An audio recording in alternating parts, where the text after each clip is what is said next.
오늘 우리는 다윗이라는 사람에 대해서 좀 함께 살펴보고자 합니다. 다윗이라는 이름은 믿지 않은 사람들까지도 잘 알고 있을 정도로 유명한 사람이지요. 특히 거인 골리앗과 싸움은 많은 이들이 이야기하고 있을 정도입니다. 그래서 약한 사람들이 강한 사람과 싸워서 이겼을 때에 다윗과 골리앗의 싸움이다라고 얘기를 하지요. 실제로 다윗의 이름은 구약 성경에서 약 800여 번 쓰여지게 되고요. 신약 성경에는 60번 정도가 나옵니다. 그리고 이제 다윗 이후 약 1000년 이후에 예수님이 오셨을 때에도 주님께서 그 사람들은 그분을 향해서 얘기할 때에 다윗의 자손이다라는 말씀을 쓰고 있습니다. 이처럼 유대교나 또 기독교에 있어서 다윗이라는 이름은 굉장히 참 중요하고 또 많은 사람들이 닮고 싶고 그 신앙의 길을 걷고 싶어하는 사람 가운데 하나일 것입니다. 어떻게 해서 그가 어떤 삶을 살았기에 이렇게 많은 수천 년이 지난 세월 속에서도 그의 이름이 여전히 불려지고 있고 그의 삶을 여전히 닮고 싶어 할까요? 오늘 우리는 다윗의 많은 일생 가운데 한 부분을 살펴봄으로써 우리 또한 다윗과 같은 믿음의 사람으로 평가되어지는 삶이 될 수 있기를 간절히 바랍니다. 먼저 오늘 본문 구조를 보면 22장은 이렇게 구조되어 있습니다. 다윗이 성전 건축을 위한 준비가 2절부터 5절까지 되어 있고요. 6절부터 16절까지는 이제 아들 솔로몬에게 성전 건축에 대한 당부의 말을 주고 있고 17절부터 19절까지는 이스라엘 방백들, 즉 지도자들에게 성전 건축에 대한 당부의 말을 주고 있다는 사실입니다. 자꾸 성전 건축 하니까 되게 거슬리시지요. 우리 교회가 이 교회는 무슨 성전 건축과는 전혀 무관한 교회로 알고 있는데 갑자기 젊은 목사가 나오더니 성전 건축하니까 교회 지으려나 보나 염려 안 하셔도 됩니다. 네, 교회 짓자고 하지 않을 것입니다. 네, 이렇게 다윗의 삶이 집중적으로 이야기하고 있는 성경을 우리가 여러분 찾으시려면 사무엘 하 성경과 역대기 상 성경을 보시면 다윗의 역사에 대해서 잘 알 수 있습니다. 그래서 특별히 사무엘 상을 보면 사울과 어린 다윗과의 갈등이 그려지고 있지요. 그리고 나서 사무엘 하로 넘어오면 이제 사울 왕은 전쟁에서 죽게 되고 다윗이 이제 왕위에 오르게 되는 이야기로 시작되어지고 있습니다. 그리고 그가 30세에 이르렀을 때에 헤브론이라는 곳에서 유다 지파만의 왕으로서 7년 6개월을 통치합니다. 그리고 북이스라엘의 사울 왕의 아들이었던 이스보셋이라는 아들이 죽고 난 후에야 그들의 장로들이 다윗에게 와서 우리의 왕도 되어 주십시오 해서 다윗이 이제 사울이 죽고 나고 7년 6개월 동안 헤브론에서 유다 지파만의 왕이 된 이후에 드디어 통일 왕국의 왕으로 세워지게 되는 역사가 기록되고 있습니다. 그 후에 다윗 왕이 통일 왕국의 왕으로 세움 받고 난 이후에 가장 큰 두 가지 일을 세우는데 첫 번째 큰 국가의 사업은 예루살렘을 성읍으로 도읍지로 정한 것이었습니다. 여러분, 예루살렘 성읍은 그동안 여호수아 시대 때부터 사사기 시대에 이르기까지 약 400여 년 동안에 어떠한 이스라엘의 족속들도 전쟁에서 승리할 수 없었던 그런 아주 난공불락 요새와 같은 그런 요새였습니다. 약 800m 정도 되는 높은 산지에 세워져 있는 예루살렘 성읍에 높은 고지에 있는 것도 어려웠지만 그 예루살렘 성읍을 차지하고 있는 여부스라는 족속이 굉장히 강대했고 거대했던 그리고 아주 전술에 뛰어났던 민족이었던 것 같습니다. 그래서 어떤 족속도 예루살렘 성읍을 쳐보려고 생각 자체를 못했던 것입니다. 다윗이 이렇게 통일 왕국의 왕으로 세우고 난 이후에 400여 년 동안에 아무도 건들지 못했던 그 예루살렘 성읍을 차지하고자 하는 위대한 도전을 그가 행합니다. 어떠한 사람도 400여 년 동안 할 수 없었던 그 일, 다 못할 것이라고, 다 안 된다고 포기했던 일을 다윗은 믿음으로 성취하기 시작합니다. 그는 하나님이 함께 하시면 내가 저 난공불락의 예루살렘 성읍도 차지할 수 있을 거라는 자신감을 가지고 아무리 거대한 성읍이고 강대한 성읍이라 할지라도 약점이 있을 것을 그는 찾아내고 그 약점이 기온샘으로 오르는 수로가 물길을 따라 올라가면 될 것이라는 걸 찾아내고 그 물길을 통해서 예루살렘 성읍에 들어가서 예루살렘을 점령하게 됩니다. 이 예루살렘 성읍 1000년 전에 아브라함이 이삭을 바쳤던 그 모리아 산과도 같은 성읍입니다. 1000년이 지나고 나서야 그제서야 그 땅을 하나님께서 도읍지로 정하는 축복을 다윗을 통해서 이루신 것입니다. 아무도 감당치 못했던 것, 아무도 할 수 없다고 얘기했던 것, 그것을 다윗은 400년의 공백기를 깨고 스스로 그 성읍을 차지하게 되는 역사를 맛보게 됩니다. 사랑하는 성도 여러분, 여러분의 삶 가운데 다윗처럼 놓여져 있는 어려움은 어떤 것들입니까? 여러분이 도전해야 될 삶의 문제는 어떤 것들입니까? 그 도전의 과제가 너무너무 크고 어려워서 지레 겁먹고 포기하고 있지는 않으십니까? 혹은 이건 아무리 내가 노력해도 일어날 수 없는 일이야 때문에 그냥 내버려 두자라고 있지는 않습니까? 어떤 민족도 400년 동안 넘보지 못했던 것을 다윗은 믿음으로 바라봤습니다.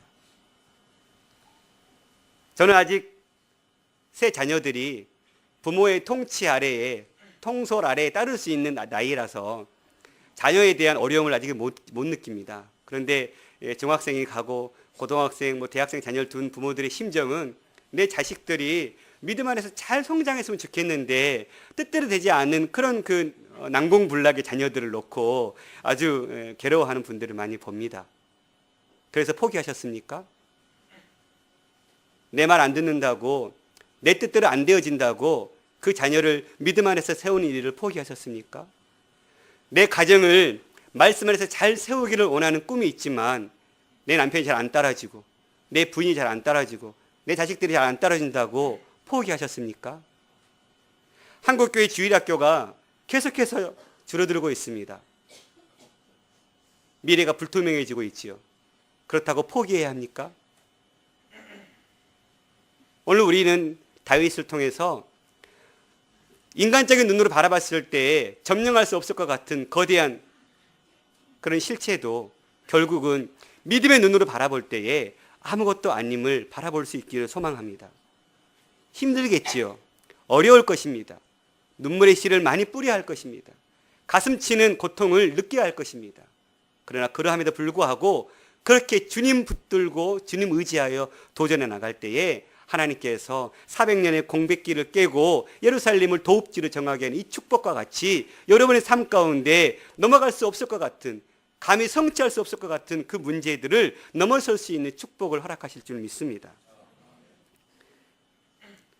또한 두 번째로 그는 기럇 여아림에 있는 하나님의 법궤, 블레셋과 전쟁하면서 빼앗겼거든요. 그 법궤를 다시 예루살렘으로 가져오는 것을 두 번째 큰 국가 사업으로 삼습니다. 그래서 3만 명을 동원해서 기럇 여아림에 갑니다. 그리고 새 수레에 법궤를 싣고 옵니다. 그러다가 나군의 타작마당에 들렀을 때에 웃사가 소가 흔들리는 바람에 법궤가 넘어질 것 같아서 손을 대었다가 죽게 됩니다. 그때 다윗은 그 거대한 국가 사업을 중단시키고 오벳 에돔의 집에 잠시 맡겨둔 이후에 3개월 동안 왜 이 일이 일어났을까? 이 국가 사업의 문제는 무엇이지를 고민하고 찾아내기 시작합니다. 그리고 발견한 것은 레위 자손인 고핫 자손이 이 법궤를 어깨에 메고 이동했어야 되는데 내가 새 수레에다가 싣고 갔구나. 그걸 깨닫고 재차 정비한 이후에 그것을 어깨에 메고 몇 발짝 갔을 때에 하나님 축복하신 걸 알고 이제 신나는 잔치 속에서 이 일들을 이루십니다. 사랑하는 성도 여러분, 저와 여러분이 다윗의 상황이었다면 어떻게 했을까요? 요즘 우리 국가는 국가의 사업이라는 이름과 명목하에 한두 사람 죽어나가는 것에 대해서는 눈 깜짝 안 하는 것 같습니다. 그런데 그 자리에 저와 여러분이 있다면 어떨까요? 우리도 마찬가지 아닐까요? 다윗은 지금 왕입니다. 왕이 3만 명을 동원하고 큰 국가의 사업을 하고 있는 가운데 한 명 죽었습니다. 그걸 중단했을 때 쏟아지는 사람들의 말들 다 왕은 감내해야 됐습니다. 왕으로서 위신이 굉장히 깎아지는 상황입니다. 왕의 치적 중에 오점이 남을 만한 그런 사건입니다. 그런데 다윗은 중단합니다. 왜요? 하나님께서 원하시는 뜻이 있을 거다. 하나님이 우사를 죽이신 것은 무언가 내가 이 일을 수행함에 있어서 문제가 있는 것이다. 내 위신을 세우는 것이 중요한 것이 아니고 하나님의 뜻에 맞게 이 일을 이루는 것이 중요한 것이다 라는 것을 본인은 깨달았습니다. 그리고 많은 사람들이 조롱하고 비웃을지라도 그것을 중단했던 것입니다. 사랑하는 성도 여러분, 그렇습니다. 우리의 삶을 살다 보면 때로는 계획한 대로 일이 되어지지 않을 때가 있습니다. 준비한 대로 되어지지 않을 때가 있습니다. 그럴 때 여러분 어떻게 하십니까? 무리하게 계속 끌고 나가십니까? 한 번 했던 계획, 남자가 포기하면 남자가 아니지 하고 끌고 가십니까? 아니면 왜 하나님께서 이런 일을 허락하시지? 지금 이렇게 된 이유가 뭐지? 내가 이렇게 준비했고 내가 이렇게 철저히 이 일을 계획했는데 왜 여기서 하나님께서 멈추게 하시지? 여기에 어떤 문제가 있지? 하나님 어떤 뜻이 숨겨져 있지? 그렇게 내 삶을 향한 하나님의 뜻을 드러내기에 빠른 삶을 선택하십니까? 저와 여러분의 삶이 내 위신을 세우고 내 안위를 견고히 하고 내 유익을 따지는 일에 빠른 선택의 삶이 아니라 내 삶 가운데 하나님의 뜻을 드러내고 하나님의 계획들을 드러내는 일에 빠른 삶을 선택하는 삶이 될 수 있기를 간절히 바라겠습니다. 그렇게 다윗은 두 가지 큰 일을 이름을 통해서 400년 동안 하나님을 버리고 바알 우상을 섬겼던 이스라엘의 주인이 하나님이심을 온 나라에 선포한 것입니다. 그리고 그 하나님만을 섬길 것을 요구한 것입니다. 그리고는 이 국가적 사업을 다 성공에 마치고 난 이후에 법궤를 성 안으로 옮기고 나서 나단 선지자에게 이렇게 고백합니다. 함께 읽어보실까요? 시작.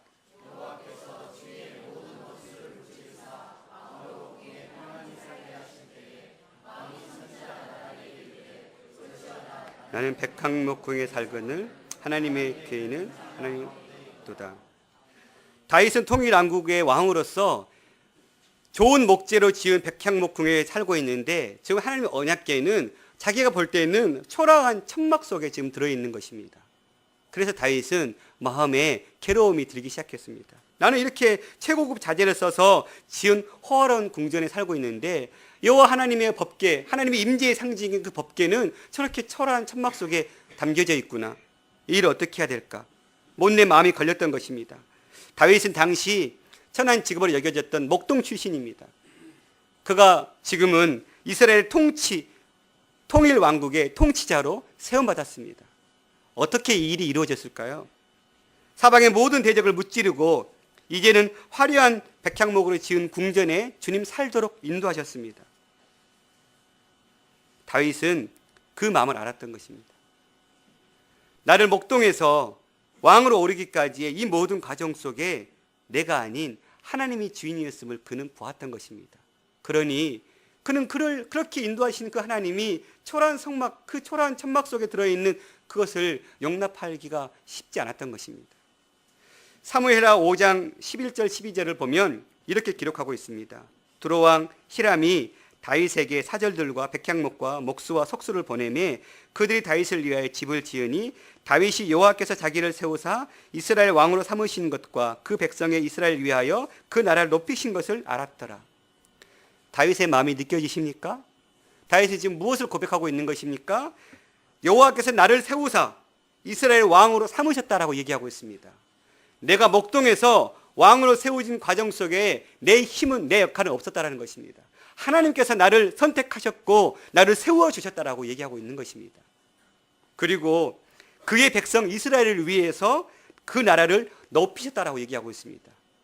이 말은 그 이스라엘 백성을 하나님께 선택하시고 그 이스라엘 백성을 위해서 하나님께 친히 전쟁에서 승리케 하셨다라고 고백하고 있는 것입니다. 모든 공을 다 하나님께 돌려드리고 있습니다. 때문에 그 크신 하나님의 은혜와 그 사랑을 생각할 때에 다윗은 하나님을 위한 하나님의 법궤를 멋진 곳에 보관하고 싶었던 마음이었던 것입니다. 그래야 조금이라도 마음이 풀릴 것 같았던 것이죠. 하나님도 이런 다윗을 너무나 사랑하셔서 다윗에게 엄청난 축복의 언약을 약속해 주십니다. 사무엘하 7장 16절에 보면 내 집과 내 나라가 내 앞에서 영원히 보존되고 내 왕위가 영원히 견고하리라 하셨다 하라. 다윗은 하나님께 내가 하나님 당신을 위해서 당신의 법궤를 안치할 수 있는 멋진 성전을 지어드리겠습니다. 그랬더니 하나님은 아니다. 내가 너의 마음은 알지만 내가 오히려 너의 집이 너의 위가 영원히 견고하도록 너의 후손을 통해서 너의 나라가 계속 되어지도록 내가 약속하겠다라고 하나님은 오히려 더 놀라운 약속으로 다윗을 축복하고 있다는 사실입니다. 사랑하는 성도 여러분, 여러분이 하나님께 무언가를 드릴 때 어떤 마음으로 드리고 있으십니까? 정말 다윗처럼 정말 하나님 너무 사랑스럽고 그 은혜를 생각할 때에 정말 내가 내 것을 어떤 것도 드려도 아깝지 않은 그런 마음으로 하나님께 시간을 드리고 물질을 드리고 헌신의 삶을 드리십니까? 아니면 내가 장로고 내가 직분자고 내가 집사고 내가 교사고 내 위치 때문에 내가 이만큼 해야 되는 그러한 의무감에 하나님께 드리고 있습니까? 하나님은 우리의 소중한 마음, 그 연약한 마음을 받기를 원하신다는 것입니다. 여러분 이런 적 많이 있지 않습니까? 지금 다윗이 내가 당신을 위해서 성전을 짓겠습니다 이런 마음은 정말로 귀한 마음이지만 그것이 100% 내가 그런 마음 가졌다고 해서 지킬 수 있는 건 아닌 것 같습니다. 저도 하나님께 이렇게 공수표 날릴 때가 참 많습니다. 하나님, 내가 이렇게 하겠습니다. 세상을 다 줄 것처럼 얘기합니다. 그런데요, 시간이 쫓기고 물질이 쫓기기 시작하면 언제 그랬는지 입 딱 닦아버립니다. 저 하나님 그런 적 없어요. 이럴 때가 참 많습니다. 그럴 때 어떻게 합니까? 아이고, 한숨 쉬면서 내가 이거밖에 안 되는구나 하지 않습니까? 그런데도 하나님은요, 그 불완전한 그 사랑의 마음, 그걸 받으신다는 것입니다. 우리가 하나님께 드리는 그 불완전한 그 마음을 하나님은 받으시고 그걸 기뻐한다는 사실입니다. 그저 의무적으로 그저 그냥 그 자리에서 드려야 하기 때문에 드리는 삶이 아니라 정말 하나님의 사랑이 그 순간 너무 고맙고 감사해서 완전하지 않지만 하나님 내가 당신을 위해서 드리겠습니다라는 그 마음을 하나님은 받으시고 오히려 그 마음에 더 놀라운 축복을 하나님은 부으신다는 사실입니다. 그리고 그 약속을 하나님은 끝까지 지키시는 분이십니다. 당시의 통치자들은 자신의 치적을 자랑하기 위해서 신전을 짓거나 신상을 만들기도 했습니다. 그런데 다윗은 지금 당신의 치적을 자랑하기 위함이 아닙니다. 하나님을 사랑하는 그 마음의 근거에서 어떻게 하면 하나님이 거하시는 성전을, 멋진 성전을 지어볼까 하는 그 마음으로 지금 이 일을 시작하고 있는 것입니다. 오직 하나님의 마음에 감사하고 사랑하는 마음으로 시작한 것이죠. 다윗 성전의 건축 계획은 철저히 하나님에 대한 사랑으로부터 시작된 것입니다. 다윗은 이 계획을 자신의 영적 조언자인 나단에게 얘기합니다. 자문을 구합니다. 그때 나단 선지자 역시 이것에 대해서 좋은 평가를 내려줍니다. 같이 읽어볼까요? 시작.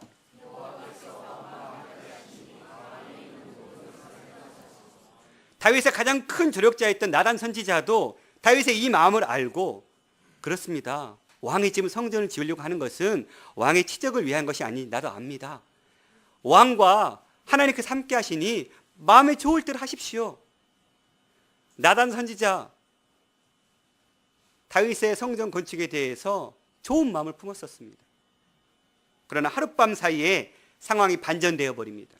그날 밤 하나님께서 나단 선지자에게 나타나셨습니다. 그리고 다윗 성전 계획에 대한 플랜을 짜주십니다. 역대상 22장 17절 8절에 기록되어 있는데 그때 나단 선지자에게 통해서 하신 말씀을 다윗이 지금 회상하면서 짧게 요약한 겁니다. 원래 이 긴 본문은 사무엘 하 7장에 있습니다. 다윗이 솔로몬에게 이르되 내 아들아 나는 내 하나님 여호와의 이름을 위하여 성전을 건축할 마음이 있었으나 여호와의 말씀이 내게 임하여 이르시되 너는 피를 심히 많이 흘렸고 크게 전쟁하였느니라. 내가 내 앞에서 땅에 피를 많이 흘렸은즉 내 이름을 위하여 성전을 건축하지 못하리라. 지금 아들 솔로몬에게 얘기하면서 내가 성전을 짓지 못했던 이유에 대해서 얘기하고 있습니다.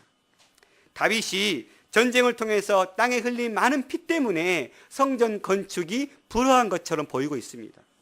사실 성전은 하나님께 예배를 드리면서 하나님과의 평화를 이루는 것이지요. 그런데 다윗은 지금 수많은 피를 흘린 사람입니다. 그래서 우리가 생각할 때에 평화의 공간, 사람과 하나님 사이에 화평을 이룰 수 있는 그 공간을 짓는 데에 피를 많이 흘린 다윗이 짓는 것을 막으신 거? 당연할 것 같아 라고 생각할 수 있습니다. 그런데 나중에 솔로몬이 히람이라는 사람에게 보내는 편지를 보면 이것이 전부가 아님을 우리는 알 수 있습니다.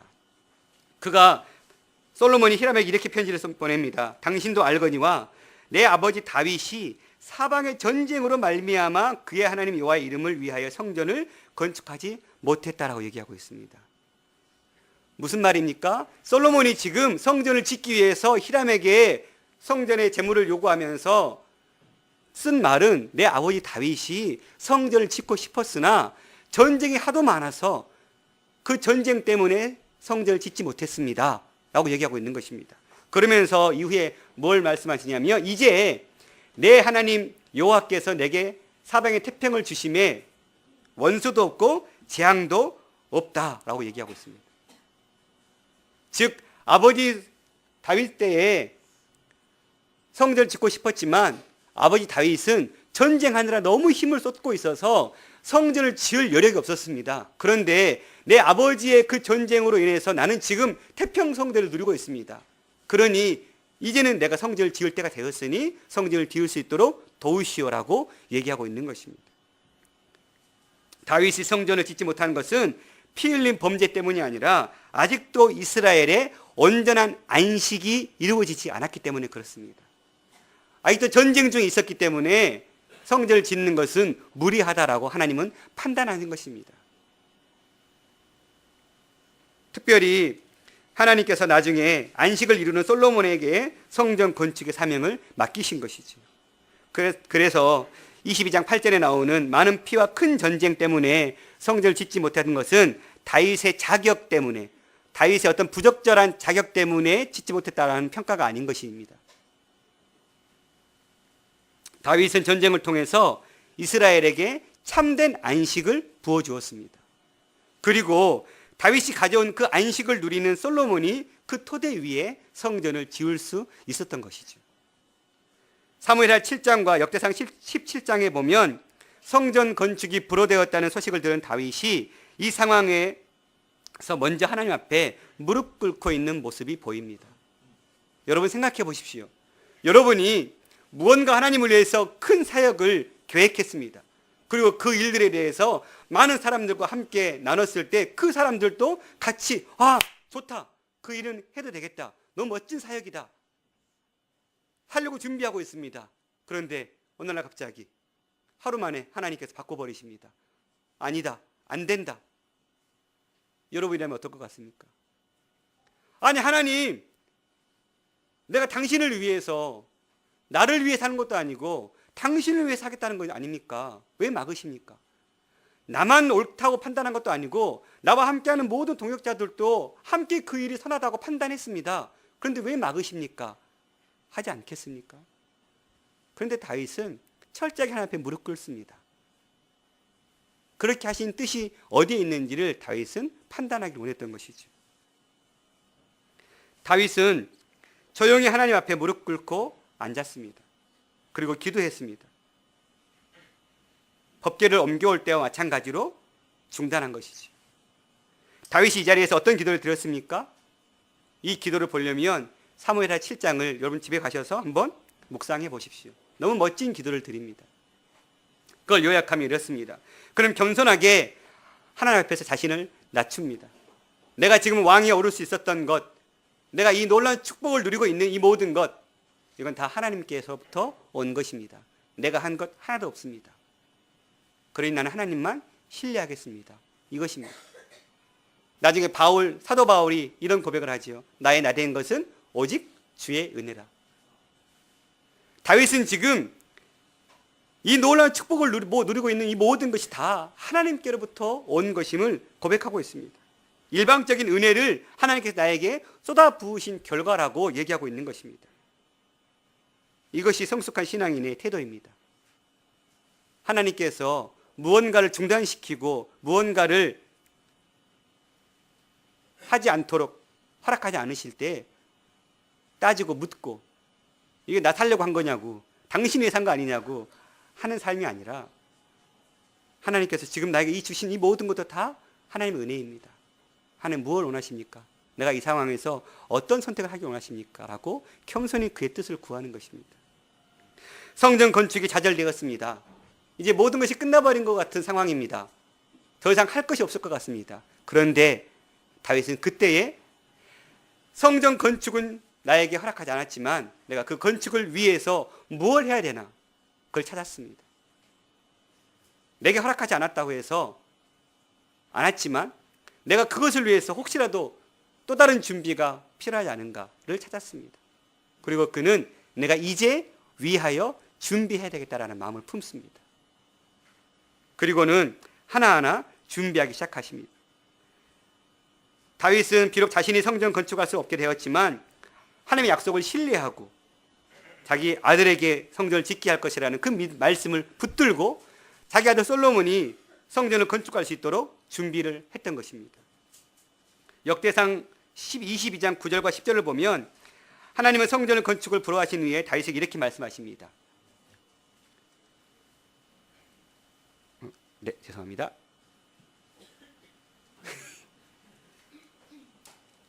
네, 하나 넘겨주실래요? 갑자기 왜 안 될까요? 이건 참 당황스럽죠? 제가 읽어드리겠습니다. 네, 역대상 22장 9절 10절 보라, 한 아들이 내게서 나리니 그는 온순한 사람이라 내가 그로 주변 모든 대적에게 평온을 얻게 하리라. 그의 이름을 솔로몬이라 하리니 이는 내가 그의 생전에 평안과 안일함을 이스라엘에게 줄 것임이라. 그가 내 이름을 위하여 성전을 건축할지니라. 그는 내 아들이 되고 나는 그의 아버지가 되어 그 나라 왕위를 이스라엘 위에 굳게 세워 영원까지 이르게 하리라. 전쟁터에서 피를 많이 흘린 다윗과 달리 솔로몬은 그 이름 뜻이 샬롬, 평화의 이름입니다. 그렇게 솔로몬은 평화의 시대에 태어난 사람이죠. 전쟁과는 무관한 사람이었습니다. 그런 솔로몬에게 하나님은 내가 너 아들 솔로몬 시대에 이 성전을 짓게 할 것이라고 약속의 말씀을 주고 있는 것입니다. 그때 다윗은 성전 건축을 하지 못하게 되었지만 아들 솔로몬이 성전 건축하는 데 조금 더 어려움 없도록 자신의 생전에 성전 건축 재료를 모두 다 준비하고 있는 것을 우리는 보고 있습니다. 5절을 함께 읽어볼까요? 네, 다윗이 이르되 시작.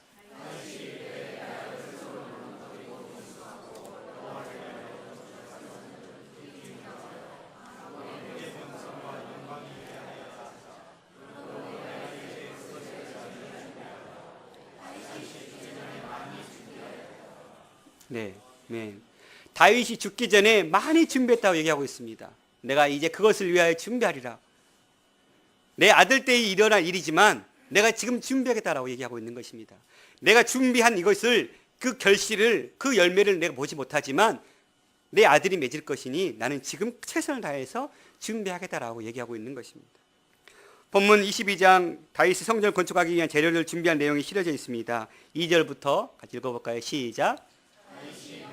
이스라엘 땅에 거류하는 이방 사람을 모으고 석수를 시켜 하나님의 성전을 건축할 돌을 다듬게 하고 다윗이 또 문짝못과 거물못에 쓸 철을 많이 준비하고 또 무게를 달 수 없을 만큼 심이 많은 놋을 준비하고 또 백향목을 무수히 준비하였으니 이는 시돈 사람과 두로 사람이 백향목을 다윗에게로 많이 수운하여 왔습니다.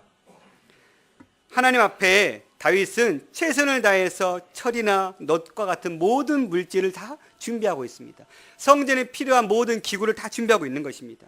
어디 그뿐입니까? 뿐만 아니라 역대상 29장에 보면 다윗은 자신의 모든 사비를 털어서 또한 준비합니다. 국가적으로 성전을 위한 준비를 행하지요.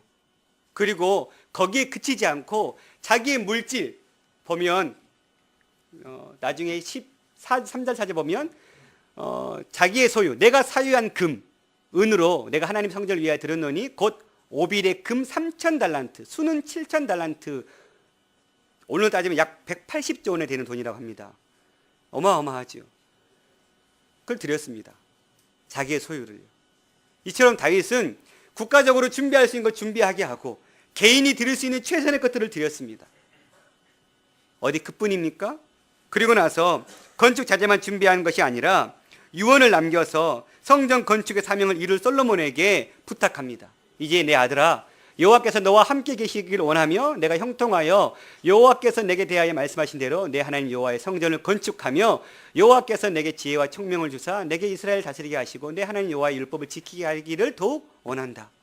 아들아, 아비인 내가 성전 건축을 하고 싶었다. 그런데 하나님이 막으셨다. 그러나 너 때에 하나님께서 지을 수 있도록 약속하셨다. 나는 그거 신뢰한다. 그러니 내가 이만큼 준비했는데 막상 준비는 했지만 이 모든 걸 실행할 사람은 바로 너다. 그러니 너가 이것을 위해서 열심히 마음을 품고 준비하고 네가 왕에 올랐을 때에 이 성전의 완성을 이루어라 라고 부탁한 것입니다. 다음 세대에 대한 분명한 하나님의 교육을 시킨 것이죠. 우리는 어떻습니까?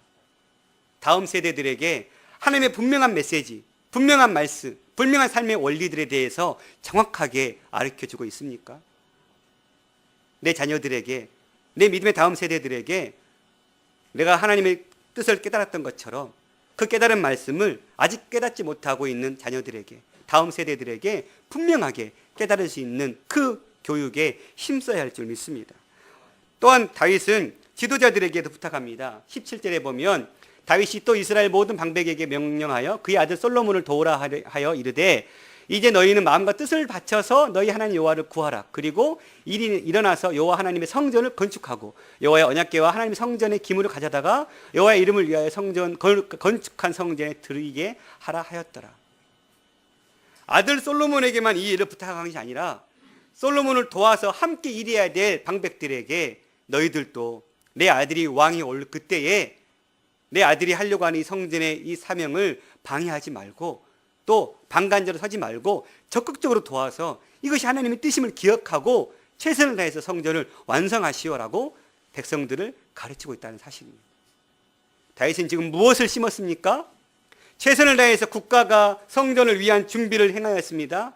자신의 사유를 다 털어서 성전을 지을 수 있는 준비를 행했습니다. 그리고 그 성전의 주인공인 다윗 아들 솔로몬을 준비시켰습니다. 그리고 함께 도와야 될 방백들을 준비시켰습니다. 그가 할 수 있는 모든 준비는 다 그는 마쳤습니다. 어느 것 하나 게으르지 않고 최선을 다해서 미래를 위해서 씨를 심었습니다. 그랬을 때에 하나님께서 다윗은 그 성전 건축이라는 씨앗을 통해서 솔로몬이 그 열매를 거두게 한 것입니다. 사랑하는 성도 여러분, 2013년이 거의 끝나가고 있습니다. 이제 한 주 남았습니다. 올 한 해 동안에 여러분 어떤 씨를 뿌리셨습니까?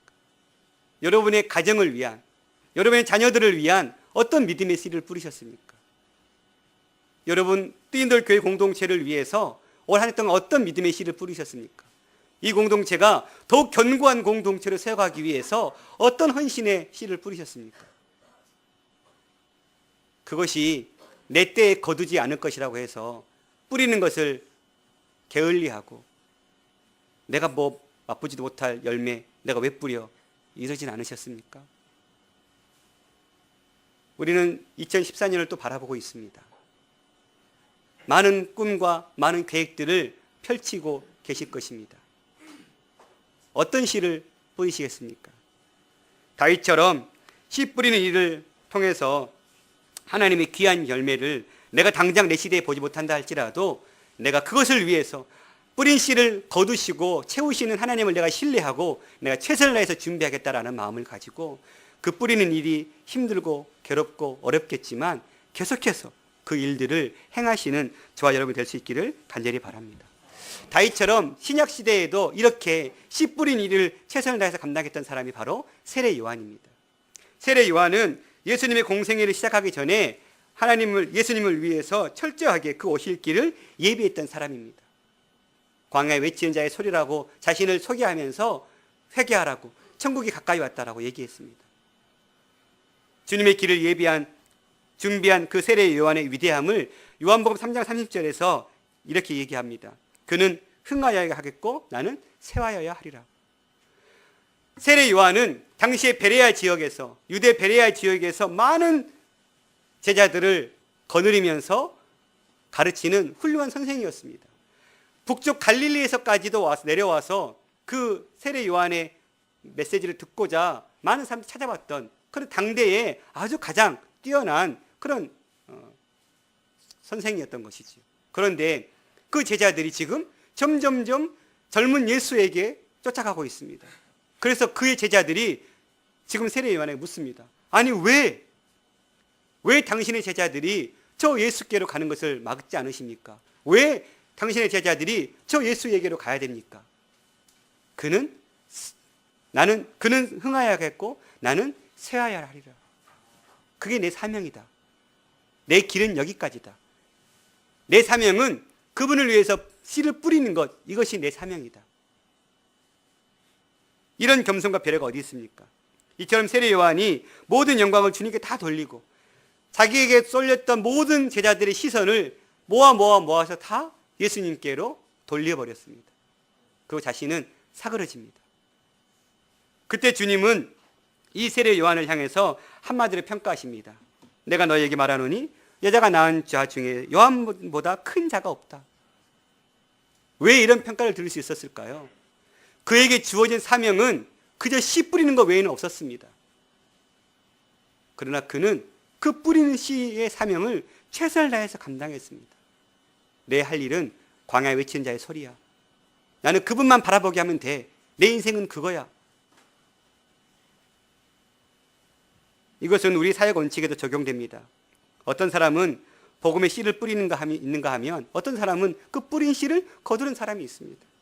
내가 거두지 못한다고 해서 씨를 뿌리는 일을 포기해서는 결코 안 됩니다. 추수는 씨를 뿌렸을 때에 맛볼 수 있는 것입니다. 뿌리지 않으면 추수할 수 없는 것입니다. 당장에 내가 맛보지 않는다고 해서 뿌리는 걸 멈춰버린다면 내 다음 세대는 거둘 것이 아무것도 없습니다. 사랑하는 성도 여러분, 다윗이 준비한 자재를 가지고 드디어 솔로몬이 자기 시대의 왕에 올랐습니다. 그리고 7년 동안 성전을 지었습니다.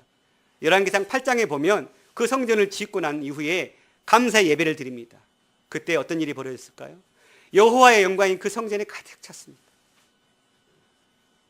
하나님 기쁘게 받으신 것이죠. 솔로몬이 7년 동안 열심히 애써서 지었습니다. 수고했습니다. 하나님께 칭찬받을 만하지요. 그러나 그 성전에 여호와의 영광이 가득 찰 수 있었던 그 원인 어디에 있었습니까? 다윗이 준비하는 마음으로 뿌리지 않았다면 그 성전에 여호와의 영광이 가득 찬 그 축복을 솔로몬은 누릴 수 없었을 것입니다. 이 말씀을 준비하면서 늘 계속 제 마음속에 있었던 한 가지 도전은 이것이었습니다.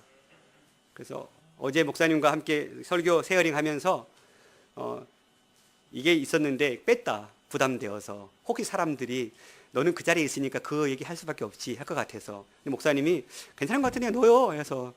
네. 여러분, 청년의 부흥을 꿈꾸려면 뭐 해야 됩니까? 청소년부를 잘 세워야 됩니다. 청소년부의 부흥을 꿈꾸려면 어떻게 됩니까? 어린이부의 부흥을 꿈꿔야 합니다. 어린이부가 잘 되려면 유치부가 잘 돼야 됩니다. 유치부가 잘 되려면 애를 많이 낳아주셔야 됩니다. 씨를 뿌려야지요. 여러분, 무슨 말입니까? 우리 뜨인돌교회가 지금 건강한 교회로 거듭나기 위해서 부단한 노력을 하고 있습니다. 그런데요, 이 수고와 이 노력을 다음 세대를 준비하지 않으면 그 세대가 일어났을 때 한 번에 뒤바꿔 버립니다. 성경에는 아무리 믿음의 삶을 살았다 할지라도 그 자녀들을 제대로 세우지 못했을 때에 그 자녀들이 한 퀴에 말아먹어 버리는 그런 역사들이 너무너무 많이 있습니다. 엘리 제사장 한 번의 자기 아들의 죄 때문에 결국은 하나님 앞에 멸망당할 수밖에 없는 많은 성경의 인물들이 다음 세대를 제대로 준비하지 못해서 많은 큰 어려움을 당하게 됩니다. 그렇다면요, 우리 교회는 어떻게 하고 있습니까? 2주 전부터 계속 교사에 대한 강구를 목사님이 하고 계십니다. 그러면서 왜 목사님 저 말을 꼭 하셔가지고 아무나 안 세울 거라고 했더니 다들 들어오셔서 지원을 안 하십니다. 어린이부에 지금 뿐만 아니라 어린이부, 청소년부 지금 교사가 많이 필요하거든요. 그런데 아직 지원을 안 하고 계십니다. 다음 세대를 위한 씨 뿌리는 작업입니다. 지원하십시오, 여러분. 단순히 우리 아이들 세우는 것, 그냥 내가 단순히 교사를 헌신하는 것, 이거 뭐 이까짓 거 뭐 별거 아닌 거 아무나 하면 되지. 아니더라고요. 우리가 다음 세대를 정말 말씀으로 준비해 놓지 않으면 안 된다는 것입니다. 저는 또 한 가지 도전합니다. 여러분의 자녀들이 수학 성적 5점 오르고 영어 성적 5점 오르는 데는 물질 아낌없이 투자하시죠. 좋은 선생님 찾아갑니다. 좋은 학원 찾아다니시죠. 그런데요, 여러분의 자녀들 믿음이 한 자라로 자라는 일에는 얼마나 많은 물질과 시간과 열정을 쏟고 계십니까?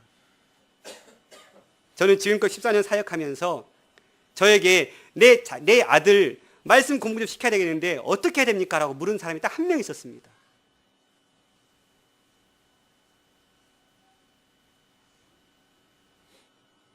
그런데요, 수학 5점 오르고 영어 5점 오른 데는 저에게 묻지도 않습니다. 왜요? 너무 잘하시거든요. 물을 필요도 없어요. 제가 물어야 될 상황이에요. 그래 놓고는 내 자식이 믿음 안에서 못 산다고 한탄하고 있습니다. 심은 것 없이, 뿌린 것 없이 거들려만 하고 계십니다. 그러니 여러분 다음 세대, 여러분 가정을 다음 이끌어갈 다음 여러분의 자녀들이 정말로 주님 안에서 믿음 안에서 하나님의 사명을 붙들고 살아갈 수 있는 믿음의 자녀로 세우기 위해서 정말 제대로 된 씨를 좀 뿌리십시오. 간곡히 부탁드립니다. 이렇게 말하면 니도 네 딸이 좀 더 커봐야 알지 라고 얘기할 것 같아서 두렵습니다. 왜요? 정말 아직 어린아이들은 그냥 부모 손에 있으니까요. 정말 두렵습니다. 근데 저는 내가 원하는 내 그림이 아니라 하나님이 내 자녀를 향한 어떤 그림을 그리고 있는지를 계속 묻고 있습니다. 단지 내가 내 욕심에 내 자녀들을 키우기 위한 그런 씨를 여러분 거두십시오. 그건 자녀를 망하게 하는 지름길입니다. 하나님이 내 자녀를 위해서 무엇을 원하시는지, 내 자녀의 삶이 어떤 삶을 살기를 원하시는지 하나님께 물으십시오. 여러분이 정해놓고, 여러분이 세워놓고 거기에 안 맞으면 아주 그냥 다른 친구들 비교하면서 누구 자식은 그런데 니는 금양이냐 이렇게 해버리면, 저희 막내딸이 있습니다. 지금 초등학교 3학년입니다. 저희 세 딸 중에 가장 해맑은 아이입니다. 공부, 아주 수학 45점 맞아봤더라고요. 공부 안 했어 아빠. 잘했어. 그리고는 그래 좀 해야 되지 않겠니? 나름 했나 봐요. 95점 맞아봤어요. 아빠! 95점 맞았어요. 공부했니? 네. 그래 공부하니까 되잖아. 해라.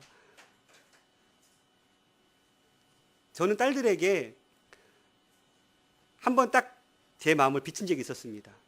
세 딸들을 모아놓고 아빠 인간적인 마음만 한번 얘기해 볼까? 너희들이 어떤 사람이 되었으면 좋겠냐면, 한 아이는 의사가 됐으면 좋겠어. 한 아이는 한의사가 됐으면 좋겠어. 막 이런 얘기 한 적이 있거든요, 농담으로. 그래서 아빠가 목회자니까 한의원 갈 때 한의원 너무 비싸더라. 특히 세 중에 의사 할 때 치과 의사 좀 해라. 치과 의사. 아빠 지금 이빨이 안 좋은데 이런 한 얘기가 있거든요. 근데 여러분 이게 농담이지만 실은 내 깊은 곳에는 이 마음이 있었던 거예요. 내가 정해놓은 내 딸들의 미래 가차없이 거둬버리십시오. 하나님께서 내 딸을 통해서 어떤 그림을 그리실지 그것을 꿈꾸십시오. 당장은 그 그림이 희미하고 너무 망쳐질 것 같이 보입니다. 그러나 아버지의 마음, 정말 하나님 아버지의 마음으로 자녀를 바라보고 기도하고 준비한다면 그 아들, 그 딸들 여러분의 마음을 흡족해 할 때가 분명히 올 줄 믿습니다. 내 마음, 내 욕심으로 뿌리지 마시고요. 말씀을 마치겠습니다. 성전에 거룩한 하나님의 영광을 임하는 이 놀라운 역사, 그것은 다윗이 최선을 다해서 준비했기 때문에 그렇습니다. 여러분, 2014년이 다가오고 있습니다. 새로운 한 해 동안에 어떤 믿음의 씨를 뿌리시기를 원하십니까? 그리고 그 씨가 정말로 썩어서 땅에 떨어졌을 때에 30배, 60배, 100배의 결실을 맺을 수 있는 씨이십니까?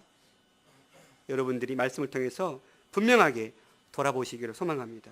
우리가 미래를 위해 씨 뿌리는 마음으로 부흥을 준비하고 내가 있는 자리, 세우신 이곳에서 다윗과 같은 자세로 세례 요한의 마음으로 섬긴다면 우리는 우리가 꿈꾸고 우리가 바라보는 그런 가장 건강하고 거룩한 가정, 거룩한 공동체를 세워나갈 줄 믿습니다.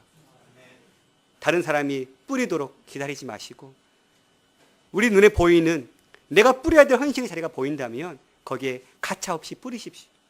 힘드실 것입니다. 물질도 들어갈 것입니다. 시간도 들어갈 것입니다. 열정도 쏟아야 됩니다. 그러나 하나님은 그거 다 기억하고 계신다는 사실입니다. 제가 오늘 설교를 지금 1, 2, 3부를 해야 되거든요. 두 설교 준비하다 보니까 설교가 뽕짭이 됐어요. 예.